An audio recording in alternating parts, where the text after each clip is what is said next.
Durand went through a major beautification project just a couple of years ago. The northwestern Winnebago County town takes the spotlight in our latest Destination Downtown with Derek Bayne.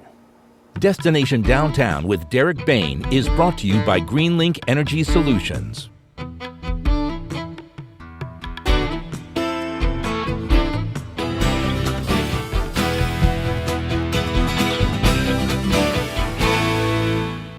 Just a few years ago, downtown Durand was not as picturesque as it is today. We had crumbling sidewalks, we didn't have any stairs, we had no railing, nothing was ADA compliant. There were steps into every building.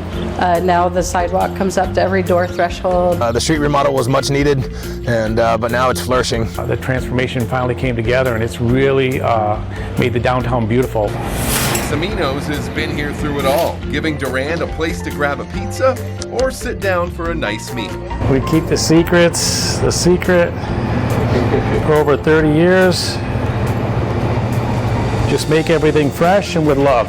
One of Durand's newer businesses, Eliza's, with classic bar food and some Mexican favorites, complementing some fun decor inside. If anyone came in here to look at the signs, we can have a conversation with anybody about any sign that's up, either her or I. So that's what to help us connect with people and build that relationship. On the other side of the circle sits the Fire Barn, a restaurant that almost closed down before a worker decided to buy it and keep it going. We didn't want to see this place closed. We didn't want to see it change. A lot of people wanted it to stay open. They wanted it to stay the same. So they liked the food here and just wanted to keep it going. Hogs and Hydrants got its name from its Harley-riding former firefighter and has carved out a niche over the past decade in Durand. This place is kind of like Cheers. Somebody walks in the door in the middle of the afternoon, "Hi Norm, hi Dano," whoever it happens to be. I mean, it really is. It's just like coming home. Durand is dubbed the Village of Volunteers. Appropriately, the first volunteer fire department in Illinois' history started in Durand. And this was the first truck the department ever used, a 1926 Peter Persch.